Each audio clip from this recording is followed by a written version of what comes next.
very well, I'll tell you.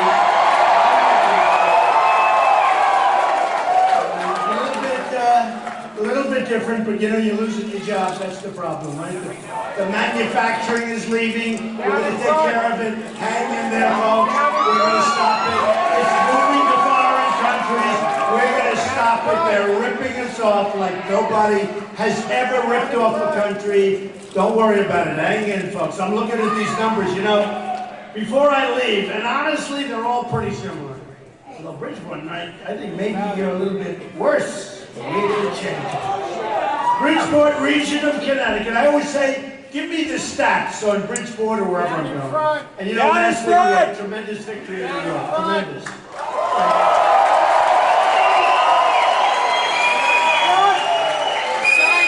You know, they were all saying, oh, it will be impossible for him to get over 50. Don't forget, 50% when you have 3 people running, that's hard. And these characters in the media, the world's most dishonest people, they are the worst. I remember I won New Hampshire, I won South Carolina, I won all these things, and you have these pundits who are not smart people, by the way, not smart people. And they'll say, and I had like 17 people total. So at the beginning we'd have like 16 and 14 and 12, and I'd win. And they'd say, Donald Trump did not get 50%. I said, how do you get 50% when you have all these people, right? And even now we have 3. I call it 2, but I really call it a half, because I think we have a half. We have a half a person now. Lion Ted Cruz has absolutely no way to go.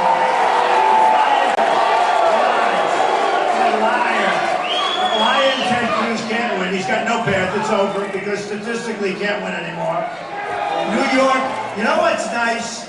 When a place like New York that knows me better than at your home, right? It's like if I lived in Bridgeport and somebody did a nasty story. The people that know me best are the New York people. They voted record 62%, almost 62%. And you know, they all said, well, he has to get 50%. They knew you couldn't get because you have 3 people running. But what was funny, I had one where there were, I think, 14 people, and I did very well. I won one of the states, and I won. And then I hear the pundits say, he didn't get over 50. I mean, I have senators and governors and people like Ben Carson, who's phenomenal, by the way, Dr. Ben Carson, who endorsed me. But, you know, really smart guy and really smart people, and you have 15, 16, 17, and then you win. And they say, he didn't get 50%. And people don't think, they say, oh, that's too bad, too bad.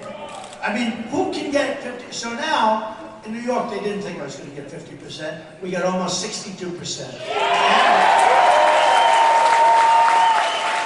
And we won almost all of the delegates. 95 delegates, we won almost every delegate. So, I mean, it was great. So, what's happening is that knocked out Cruz. He has no pathway to victory, other than being a short seller. He has no pathway to victory. And Kasich has he's 1 for 38. I mean, he's running. I'm just running. Why are you running? I don't know. I'm just running. So, you know, it's interesting because a lot of people did better than Kasich. And, you know, they said, well, it's not fair. You can't. I mean, Marco Rubio did better. And Chris Christie did better. And a lot of Chris Christie, great. He endorsed me, as you know. Great guy. But Chris did better, and others did better. But you know, Kasich is going to keep going. He's going to keep running. So keep running, baby. Thank you. I appreciate it. I love these people.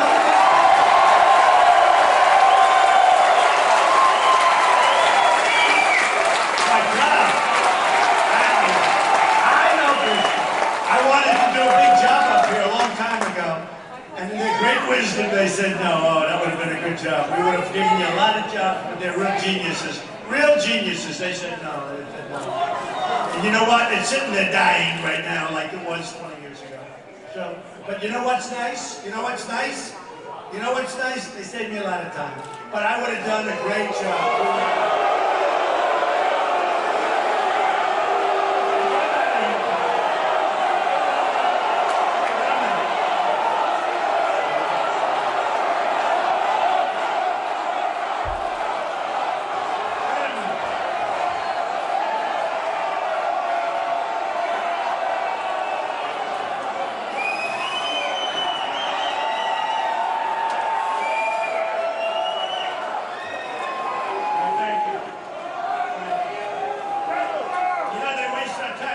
say, make it interesting, right?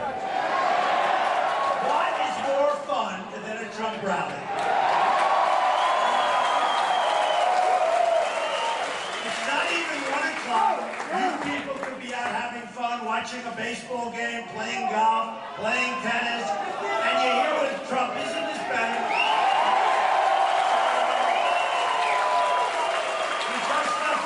It was the same thing. The biggest crowd that they've ever had in the history of the arena or the school, and this is the same thing. Biggest crowd they have. Many, many people outside. Should we let them in? Do you want to give up your seat? Nobody's going to give up their seat. But we set a record here. We set record. You know why? Because people want change, not Obama change. People want real, smart change. They're tired of being ripped off. They're tired of seeing jobs go overseas into other countries and to Mexico. They're tired of seeing the stupidity that we run our country with. It's gross, it's stupid, and we're not going to let it happen anymore. We're not going to let it happen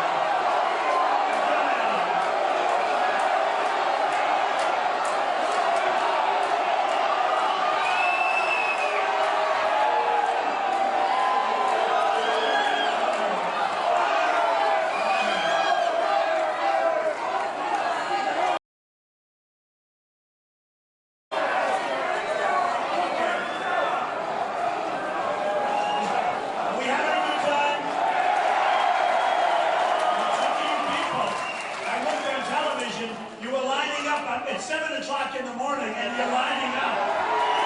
7 in the morning and you're lining up at Bridgeport and say, what's going on? They said, oh, this is the Donald Trump rally. I said, wait a minute, I'm not going to be there for another many hours. But that happens, honestly, that happens at every place we go to. And you know, it's covered on the cover of Time magazine. It's a movement, folks, because we're not going to take this stuff anymore, what's going on with our government. We're not going to take it anymore. We're the highest tax nation in the world. And by the way, we're cutting our taxes far more than anybody else. We're the highest tax nation in the world. Every single country that does business with us, they rip us off left and right like we're a bunch of dummies. And you know what? It's all going to change. We're going to make great trade deals. We're going to bring jobs back. We're not going to let our jobs go anymore. We're bringing our jobs back. So, listen to this. I mean, come on. How do you let this happen?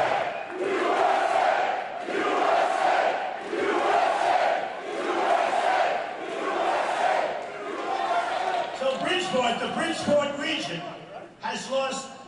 Folks, how do you let this happen? You know why? Because our government is no good at the top. That's why. Okay? It's no good at the top. These are jobs that are going to other countries, and we stop them. So simple. And you know what happens? When they leave here and they open in Mexico, we call, and we say, folks, you can't go there, you can't do it. You leave Bridgeport, you see what's happening in Indiana where they're leaving, Carrier air conditioner, leaves, goes to Mexico, makes air conditioners, sells them in this country, and we don't tax them. Once we tax them, they're not leaving anymore, folks. They're not going to be leaving anymore. But listen to this. Bridge, we'll build the wall, we're building the wall.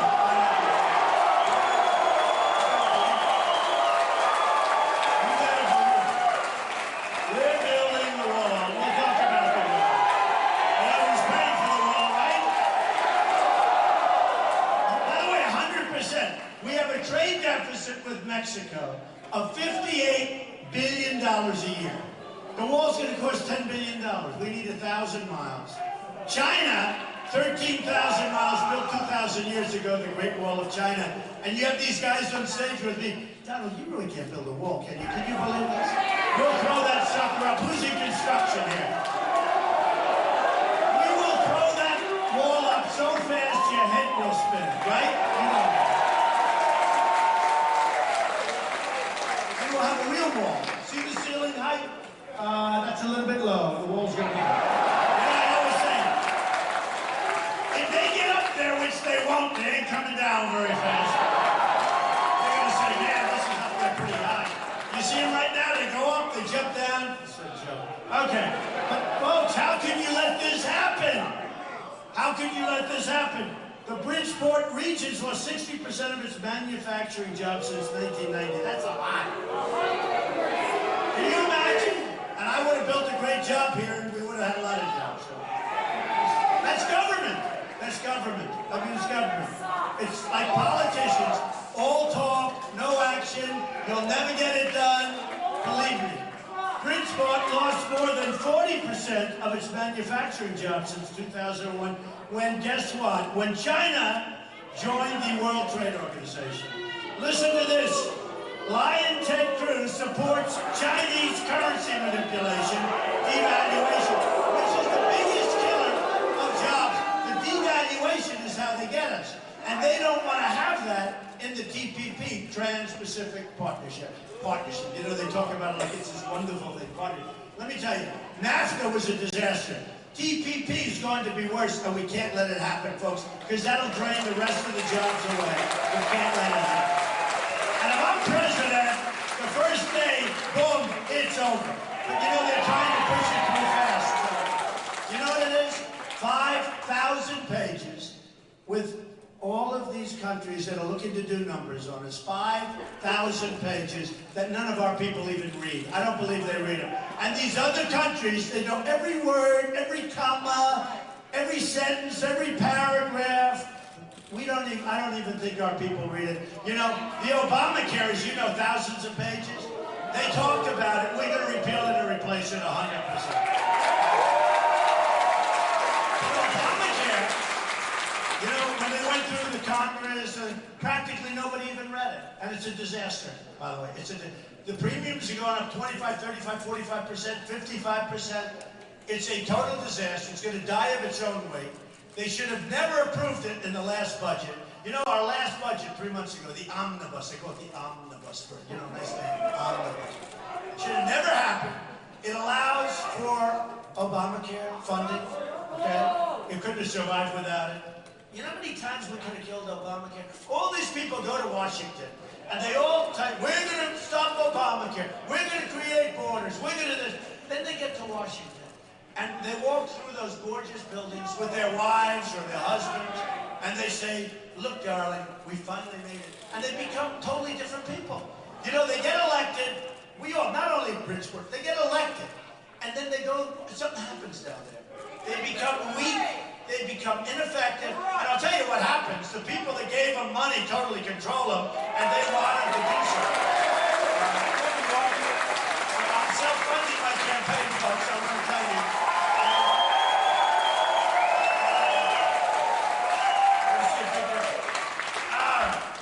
Connecticut Post writes, this is city Bridgeport as a motto, which translates to, by industry we thrive, but you have no industry. You got to change your motto. Let's change it to, if we elect Trump, we will thrive, okay?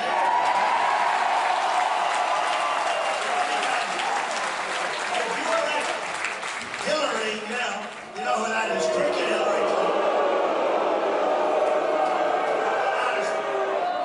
She doesn't have the strength. She doesn't have the stamina. You ever see these guys from China? They come in looking to kill, right? These are the traitors. They come in, and we have political hacks negotiating with them. They come in waves. You know, it's always 10 people. I made a lot of money against China, big jobs. In California, in New York, I have the largest bank in the world as my tenant in one of my buildings in Manhattan. It's a Chinese bank. I sell condos to China. China's fine. And you know what else? Mexico's great. The problem, and I'm not angry at them, I'm angry at our leaders for being so stupid, for being so incompetent, that they allow this to happen, so that I'm reading things about Bridgeport losing 60% of its manufacturing jobs, okay? And you know where they're going to different countries. So, folks, also Connecticut lost General Electric, that we can't allow. I mean, in all fairness, that one you have to help yourself. You know, when you go from state to state, I don't know, honestly, because I've lived in Connecticut. I love Connecticut. I have my friends in Connecticut. You can't lose General Electric. How do you lose that? I mean, they're moving to Massachusetts, and I love Massachusetts, and I happen to love Tom Brady, the great quarterback, which hey, how good is Tom Brady, right? And they got a great coach in Belichick. But you know what? Tom Brady likes me. When the people of Massachusetts found out that Tom Brady likes Trump and Belichick likes Trump and all this stuff, I won by almost 50% with all these people.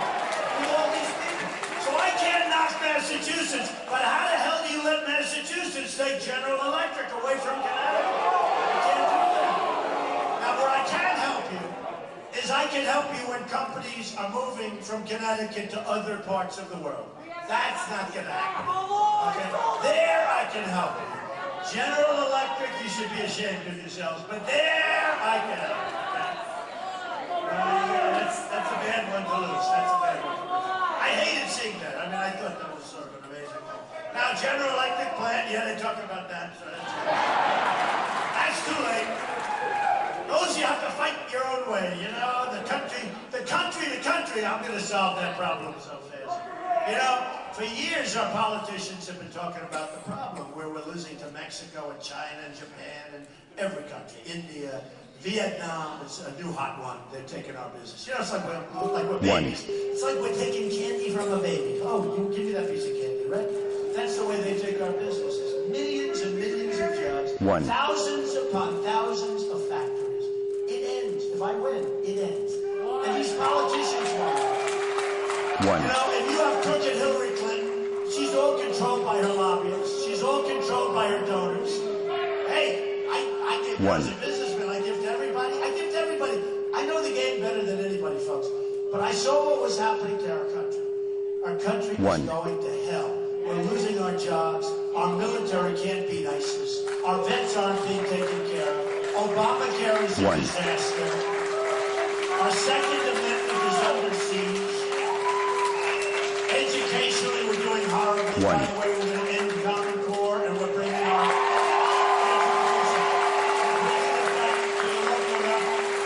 You know that the top 30 countries that they test, so we're number 30 in education. So we're last. We're number 30.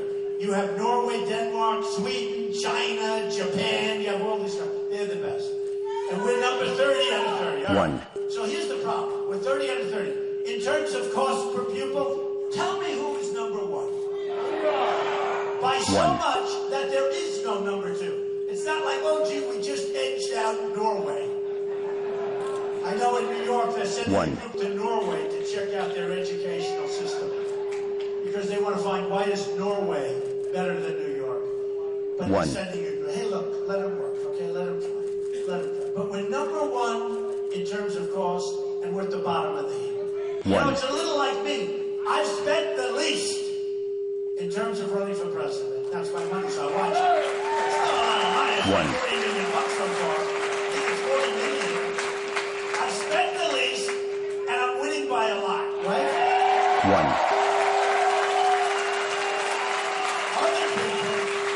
Other people have spent the most, and they got knocked out. There. Now you tell me, who do you want to have as your president?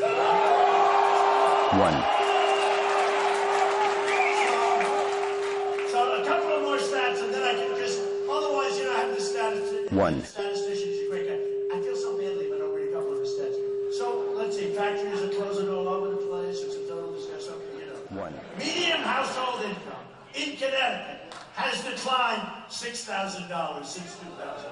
And you're working harder. You know, one of the people said, are you angry? I'm not angry. You're not angry. But we're really tired of it, okay? We're tired of it. We're tired of incompetent people representing us. We're tired of, because we're the best people.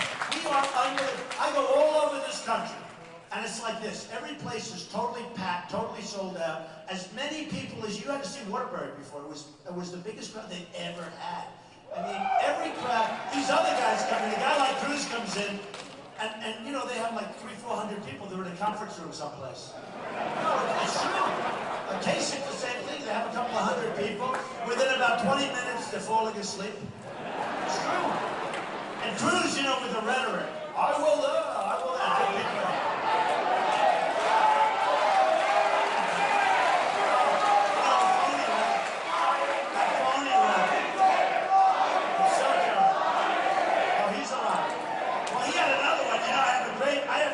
staff. I have a great staff.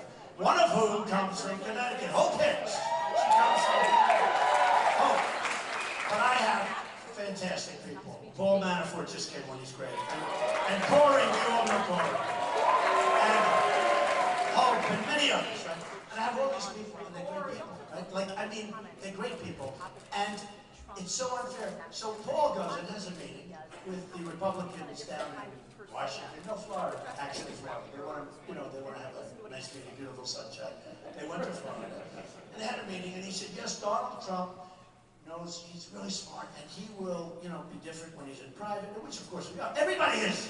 When I'm speaking, who's not different than when you're in a private room? So he's different here than he is there. Of course, we all are, right? I think. And we're different when we're talking about a policy speech as opposed to a speech where I'm with people, my friends. I call this my friends. We have the most loyal group of people. Every poll shows, like they had people on the other day, we'll never leave Trump. They said, one of the dishonest media people, world's most dishonest people. What would it take to get you to leave Donald Trump? A woman, great woman. I just want to love that television set. What would it get? I was watching. She had 10 of her friends behind her. What would it get for you to drop Donald Trump and go to another candidate? She goes, listen, stop talking. We're never dropping him. There's nothing you can do. And every poll shows it. And her friends in the back are going, yes, that's right, that's right. I'll tell you what. And the other people, you're going to see, the other people, if they sneeze in the wrong direction, they get dropped. Okay, they get dropped. We have the most loyal people. On the cover of Time magazine, it's all over the place. We have unbelievable people. I love you. I don't have to be doing this today. You don't have to be doing this today on a Saturday afternoon. There's so many things. And you look, and it's such an honor to have houses. Look at all these people up there. I mean, look. We haven't forgotten you. Don't forget, you're doing much better than the people standing outside. You got to remember that. But it's been amazing. So Paul was down, and he said, yeah, Donald will be a good member of the party. Right now we're fighting the party because it's a rigged system, okay? It's a rigged system. So over a period of time, my wife would say be more presidential. Ivanka would say be more presidential. And I started thinking, and I said, I can't. Being presidential is easy. Much easier than what I have to do. Here I have to rant and rave, I have to keep you people going, otherwise you're going to fall asleep on me, right? If I was presidential, first of all, I'd have a teleprompter. You ever see crooked Hillary Clinton? She walks in. Good afternoon, Bridgeport. How are you? This is crooked Hillary Clinton.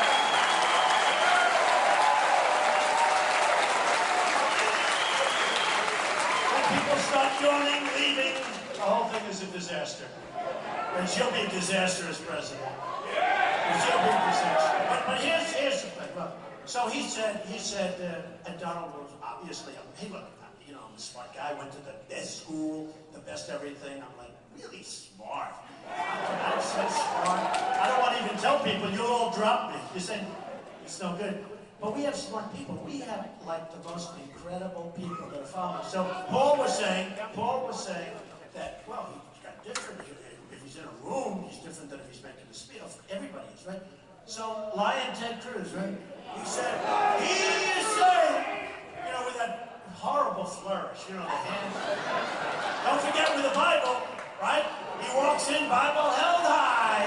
Then he puts the Bible down and then he lies.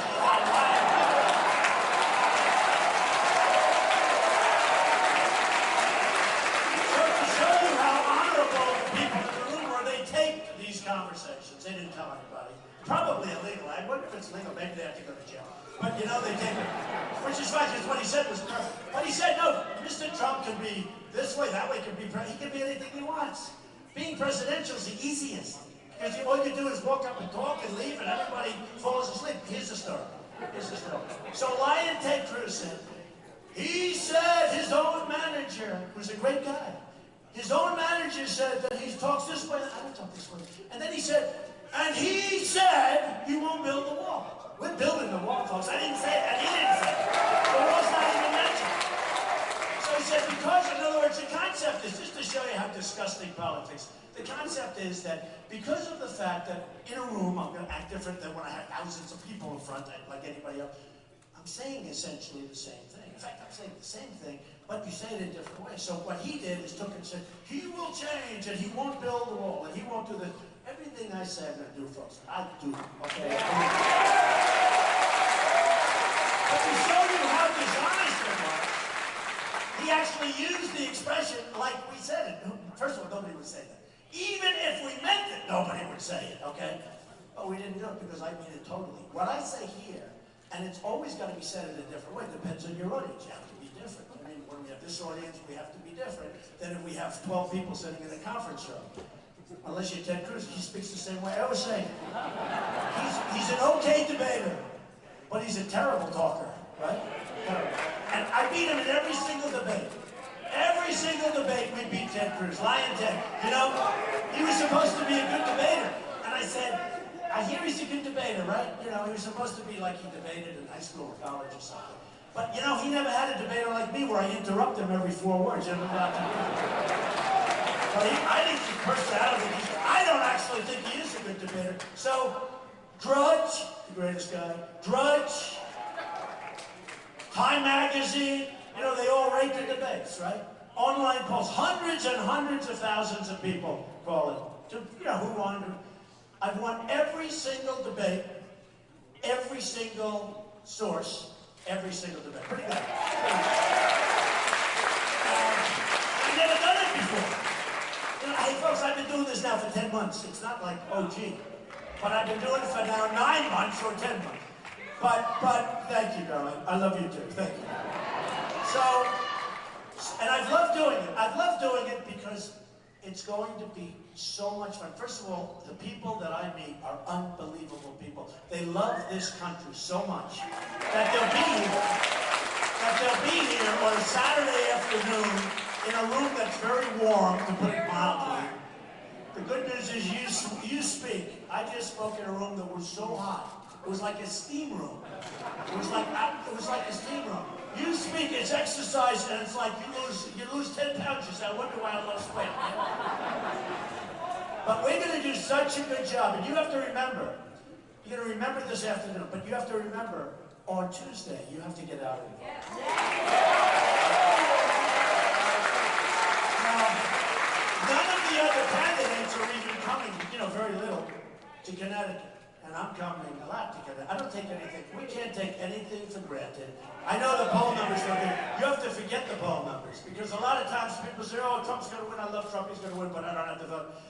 The more we win by, the better it's going to be. Because we have a movement going on. It's being written about. Bill O'Reilly, the other day. And he's rough. I mean, he's a rough guy, and he's smart. But he said, the biggest political event to the effect that the Trump phenomena, he said, and it's really not the Trump phenomena, it's you are the phenomena. Believe me, I'm the messenger. Just remember. He said the Trump phenomena, or something to that effect, is the biggest political story, the most important political story of his lifetime. Did anyone see that? I almost fell off my chair when he said that. Because I know him, and he's always grilling. But the truth is, and it's never an easy interview with Bill, I will tell you that. And he's straight down the middle. He has no friendships, no nothing. He goes right down the middle. You got to hand it to him. And he said, and he actually said it twice, because he said it the night before too, Bill O'Reilly. But he said, the biggest political story of his lifetime.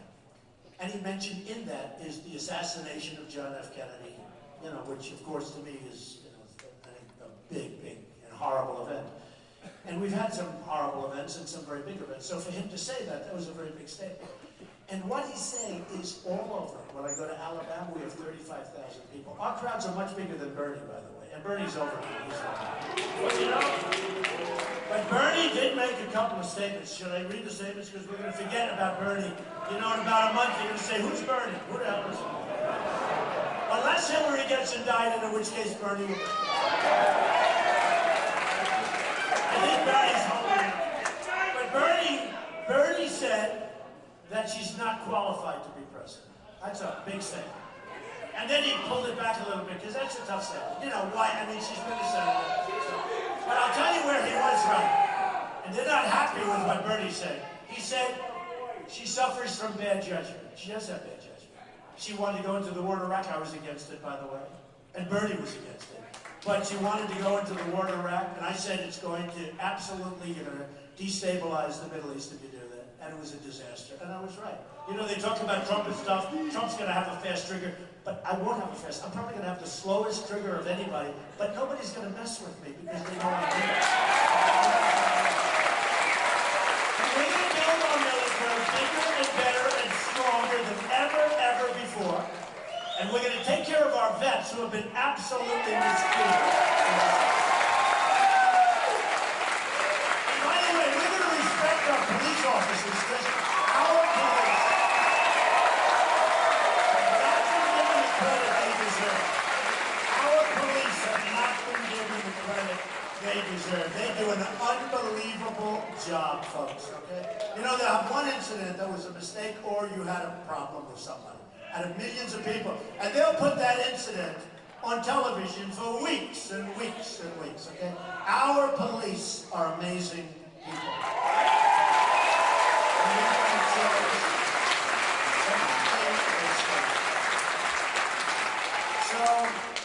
So this all began in June, on June 16th, when I came down to Trump Tower, and I saw more media. I mean, it looked like the Academy Awards, I said all the time.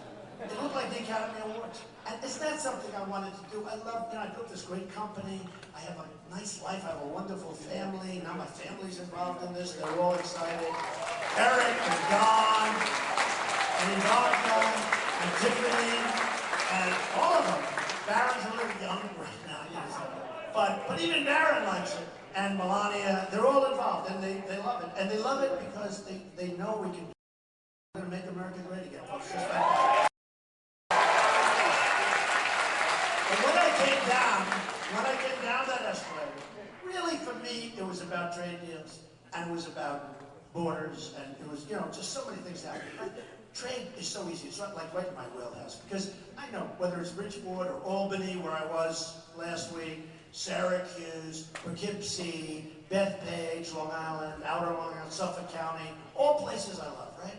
Places that, I mean, I had as much as 87 and 89%. Can you imagine getting 89% in some President Trump! I mean, it's crazy.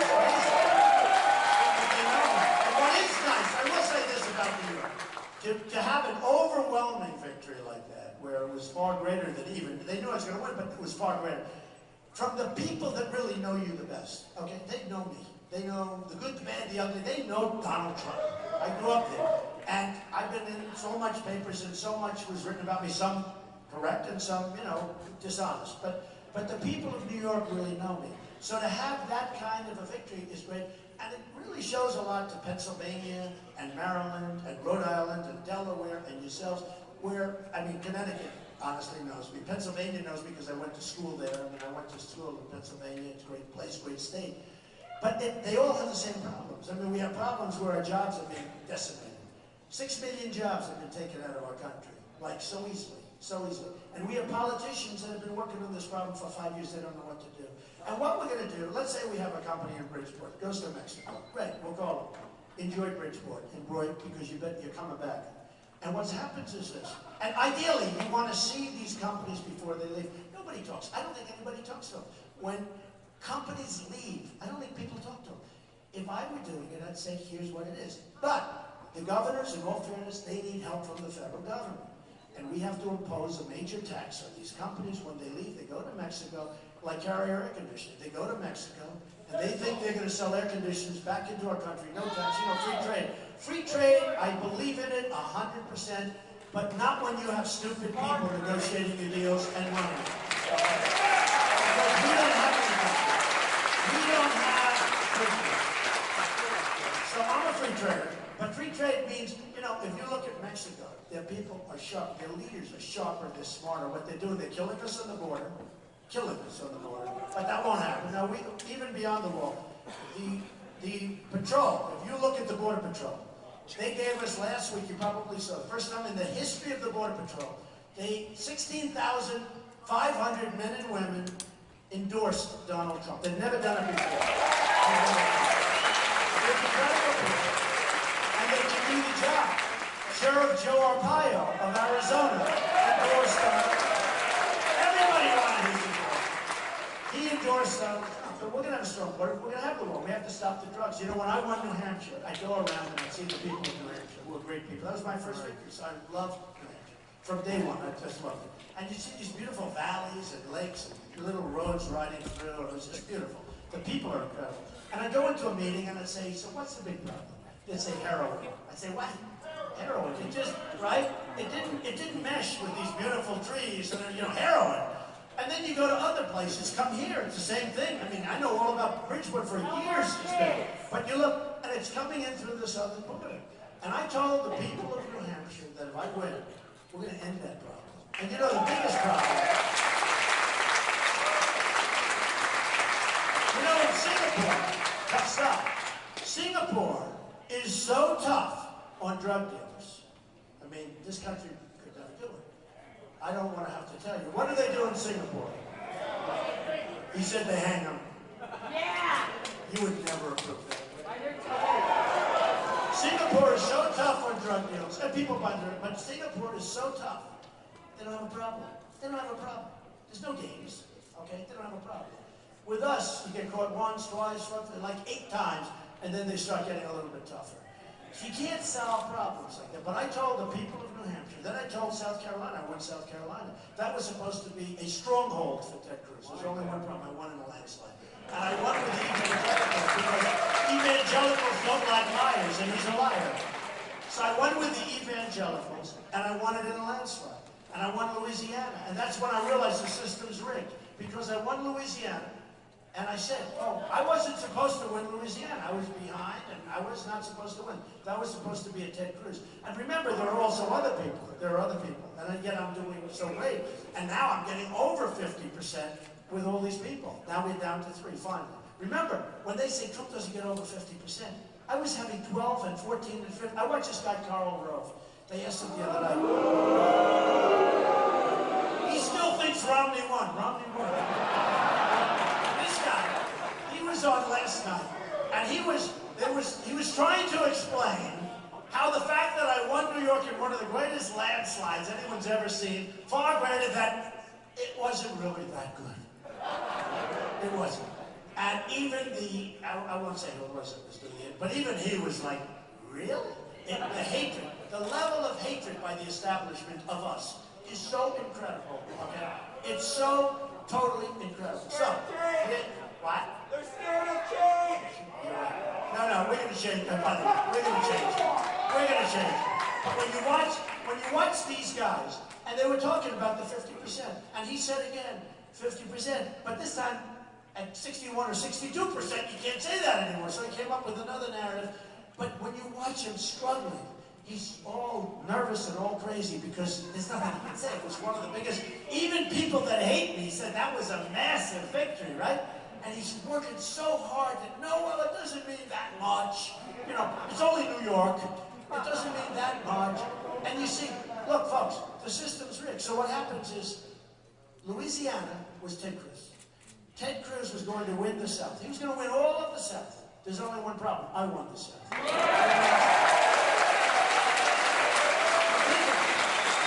won Alabama. I love Alabama.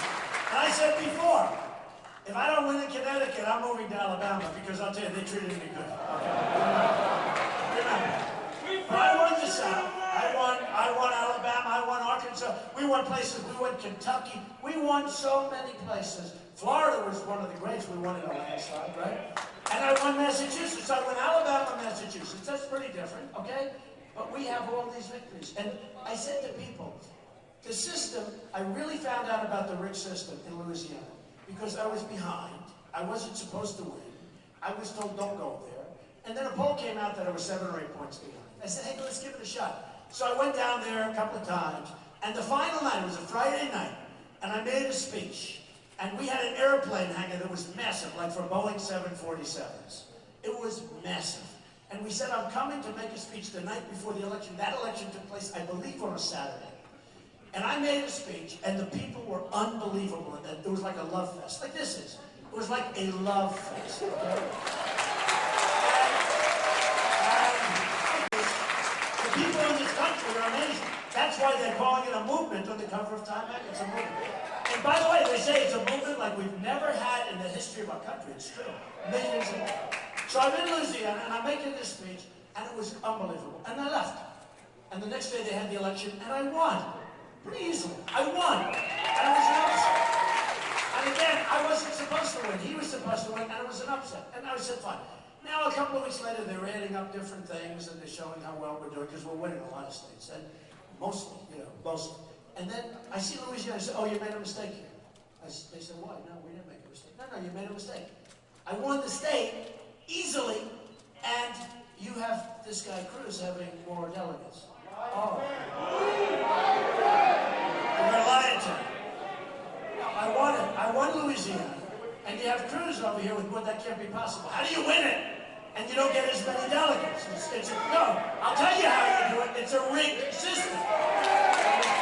So while I'm working with speeches, because he can't win with the people, he will get decimated. When they start doing negative ads, I had 55,000 negative ads.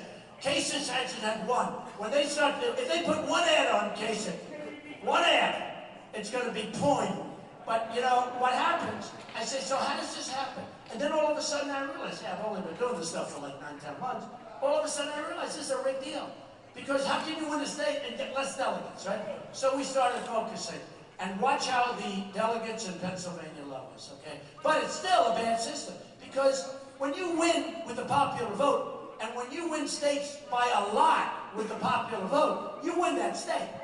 You win that state. So what this guy does, he can't win with the popular vote because he's got zero personality, because he lies like a thief, okay? And he can't win with the popular vote, so he's got these large number of people, probably paid for by a super PAC, which is not supposed to be happening, going around, whining and dining people, taking them out to dinner, spending a lot of money, probably getting them hotel rooms and everything else. Wait till you see, we'll figure it all out. But I'll tell you what, it's really buying an election in this country, and you can't do that, folks. You can't do it. So you're not allowed to do that in theory. And I'd be interested to see, is the super PAC doing it, okay? You're not supposed to be doing it, and there's total communication, I would say. So we're dealing with a broken system, we're dealing with a crooked system, like Crooked Hillary, and we're really dealing with a fixed deal, and we're going to change it. Now, the only way you beat that at this stage, but the only way you beat that is like the fighters say. You know the boxers. I love the boxers. I've always liked the boxers. They're all endorsed. Mike Tyson endorsed me. They're all endorsed me. They're like, I want to get Bobby Knight to endorse me in Indiana. If he endorsed me, boy, I love Bobby Knight. The truth is, he did endorse me. Do I love that? Bobby Knight. I love the great basketball. Bobby Knight is a great guy. We're going to have Bobby Knight in Indiana in a week. And honestly, I like the tough guys. I like the guys that are tough. Because there's something about it, okay? And they like me, and that's what you want, folks. Because you know what? The world is tough. The world is not soft. The world is tough. We're not tough. This country is not tough. Our leaders aren't tough. Our negotiators, our representatives are not tough. Secretary of State Kerry is not tough when he negotiates with Iran. We need toughness. You know, when Jeb Bush used to say, I don't like his tone, my tongue. They are chopping off people's heads in the Middle East. They're drowning people in steel cages. And Jeb says, I don't like Donald Trump's tone. Okay? I don't have this tone. I'm just angry at the incompetence of our leadership. The gross incompetence of our leadership. And we're going to change it. We change it on Tuesday. When you go to the polls,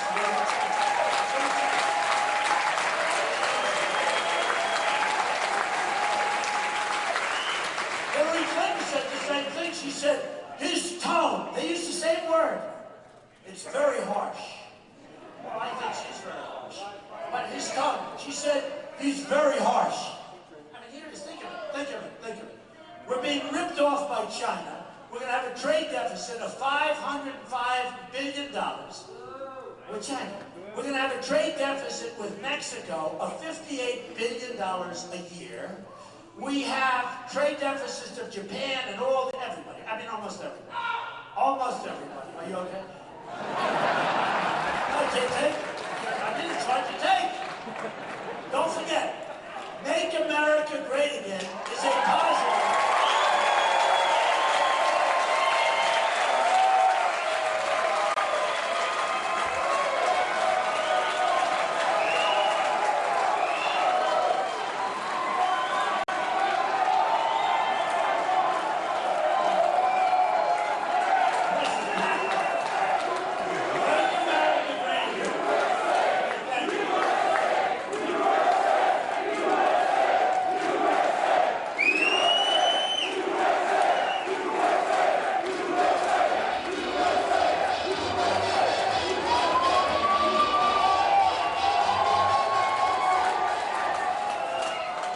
Don't forget, when I say make America great again, one of the reporters,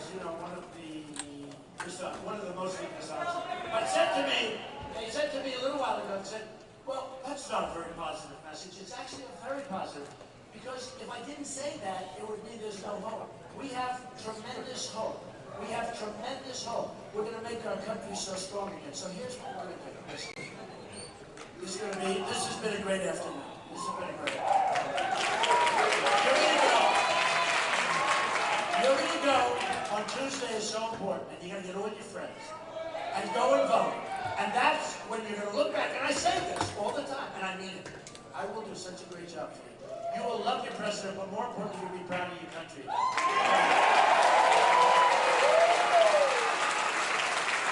So you're going to look back at your vote, and you're going to say, that was the single greatest vote I've ever cast. You're going to go back 2 years from now, and 10 years from now, and 30 years from now.